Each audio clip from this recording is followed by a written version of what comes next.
Hello friends and welcome back in my YouTube channel biology with Neha. तो friends, आज की इस वीडियो में हम निमेटोडा का जनरल कैरेक्टर देखेंगे। तो निमेटोडा का जो सबसे इम्पोर्टेंट कैरेक्टर है वो ये है कि ये स्यूडोसिलोमेट होते हैं। ये क्या होते हैं? स्यूडोसिलोमेट। यानी अभी तक हमने कहाँ तक देखा था? प्लेटी हेलमिंथेस तक देखा था। और प्लेटी हेलमिंथेस तक क्या होता था? सिलोम नहीं पाया जाता था। यानी वो क्या होते थे? एसिलोमेट होते थे। और यहाँ पर अब क्या हो रहा है? सिलोम बन गया है, लेकिन सिलोम अभी भी वास्तविक नहीं है, लेकिन सिलोम यहाँ पर अपीयर हो गया है। तो ये कैसे होते हैं? स्यूडोसिलोमेट होते हैं। इनका एक इम्पोर्टेंट लक्षण है। दूसरा इनका ये लक्षण होता है कि इनमें ऑर्गन सिस्टम लेवल का ऑर्गेनाइजेशन पाया जाता है। Organ system grade of body organization. Grade of body organization. देखिए इसका क्या मतलब होता है? इसका ये मतलब होता है कि इनमें अलग अलग कार्य के लिए क्या पाया जाती है? ऑर्गन सिस्टम पाए जाते हैं। जैसे हमारे अंदर पाया जाता है कि रिस्पायरेशन के लिए रिस्पायरेटरी सिस्टम, एक्सक्रीशन के लिए एक्सक्रीटरी सिस्टम। इसके पहले हमने क्या देखा था? प्लेटी हेलमिंथेस देखा था। और देखा था प्लेटी हेलमिंथेस में ज्यादातर क्या होते हैं? पैरासाइट होते हैं। और इसीलिए क्या होते हैं? उनमें तंत्र डेवलप नहीं हो पाते। तो वहां क्या था? Organ grade of body organization था। इसके पहले सिलेंट्रेटा देखा था। सिलेंट्रेटा में क्या था? हर ऑर्गन के लिए टिश्यू पाया जाता है। तो सिलेंट्रेटा में होता है टिश्यू सिस्टम या tissue grade of body organization. और इसके पहले कौन आता था? पोरीफेरा। और पोरीफेरा में अलग अलग कार्य के लिए क्या होती थी? अलग अलग सेल होती थी। तो वहां सेलुलर लेवल का बॉडी ऑर्गेनाइजेशन पाया जाता था। और इसके पहले कौन आया था? प्रोटोजोआ आते थे। और प्रोटोजोआ में अलग अलग कार्य के लिए अलग अलग कोशिका नहीं होती, अलग अलग कार्य के लिए अलग अलग सेल ऑर्गेनल होते हैं। तो वहां कहेंगे कि बॉडी का ऑर्गेनाइजेशन कैसा है? A cellular level of body organisation. तो इस तरीके से आपको याद रखना है। जैसे जैसे हम क्या बढ़ते जा रहे हैं, आगे बढ़ते जा रहे हैं, वैसे वैसे कॉम्प्लेक्सिटी क्या होती रहती है? बढ़ती जाती है। तो इस तरीके से आपको याद रखना है। तीसरा कैरेक्टर है, ये अनसेगमेंटेड होते हैं। अनसेगमेंटेड होते हैं, इनमें सेगमेंट नहीं पाया जाता। ये सिलेंड्रिकल होते हैं, जैसे कि केचुआ होता है उस तरीके से सिलेंड्रिकल होते हैं। लॉन्ग होते हैं। बाइलेटरली सिमेट्रिकल होते हैं। ठीक।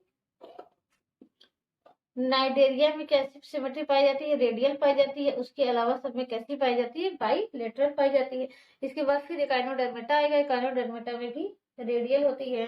और ये भी कैसे होते हैं? ट्रिप्लो ब्लास्टिक होते हैं।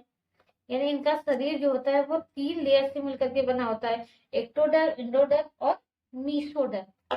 और यहाँ पर क्या होता है? डाइजेस्टिव सिस्टम जो होता है कंप्लीट होता है। डाइजेस्टिव सिस्टम कंप्लीट होता है। इसके पहले का जब हमने सिलेंट्रेटा देखा था तो वहां पर देखा था माउथ तो पाया जाता है लेकिन एनस नहीं पाया जाता। तो फूड मटेरियल जो होता है वो माउथ से लिया भी जाता है, इंजेक्शन भी होता है। इंजेक्शन के लिए भी माउथ नहीं होता है। इंजेक्शन का मतलब होता है कि भोजन का अंतर ग्रहण। और फिर लास्ट का प्रोसेस होता है इजेशन। इजेशन का मतलब होता है कि जो अपच पदार्थ है उसको शरीर से बाहर निकालना। तो इंजेशन और इजेशन दोनों के लिए क्या होता है? माउथ होता है। लेकिन जो विकसित जीव होते हैं उनमें इंजेशन के लिए क्या होता है? माउथ होता है। और इजेशन के लिए क्या होता है? एनस होता है, जैसे कि इसके अंदर होता है।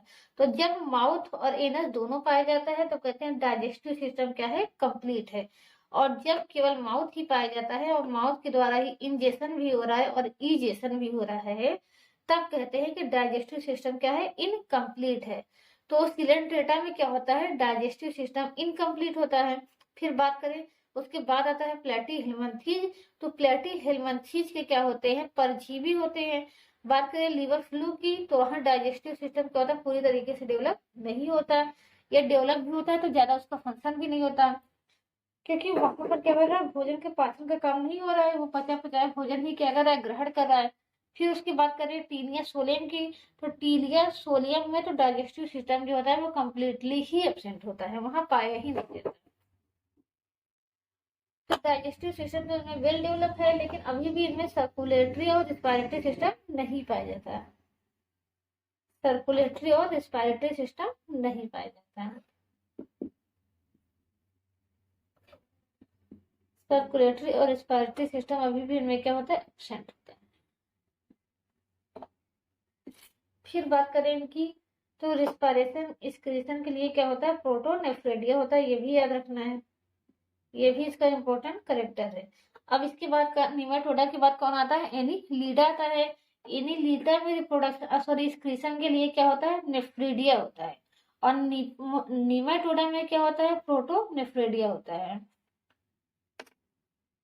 और दूसरा इसका नेक्स्ट पॉइंट है कि इसमें सेक्सुअल डायमॉर्फिज्म, सेक्सेस जो होते हैं वो सेपरेट होते हैं, यानी कि ये क्या होता है, यूनि सेक्सुअल होता है और सेक्सुअल डायमॉर्फिज्म इसमें प्रेजेंट होते हैं। सेक्सुअल डायमॉर्फिज्म प्रेजेंट होते हैं।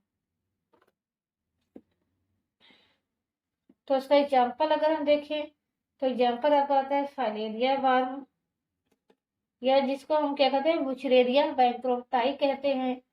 एस्केरिस आ गया। इसके अलावा आपका हुक वर्म आता है, एंकाइलोस्टोमा जिसको कहते हैं। ठीक, तो ये कुछ किसके एग्जाम्पल हैं आपके नीमेटोडा के। तो ये वीडियो यहाँ तक ही है। नीमेटोडा का जो है क्लासिफिकेशन इंपॉर्टेंट नहीं है, तो इसके बस आप क्या करना है, नीमेटोडा के जनरल कैरेक्टर याद करने हैं। और नेक्स्ट वीडियो में हम क्या देखेंगे, बुचरेरिया बैंक्रोप्टाई यानी कि फैलेरिया वर्म के बारे में देखेंगे अच्छे से। तो अगर वीडियो आपके लिए हेल्पफुल रहा हो तो प्लीज वीडियो को लाइक कीजिए और चैनल को सब्सक्राइब कीजिए। Thank you so much.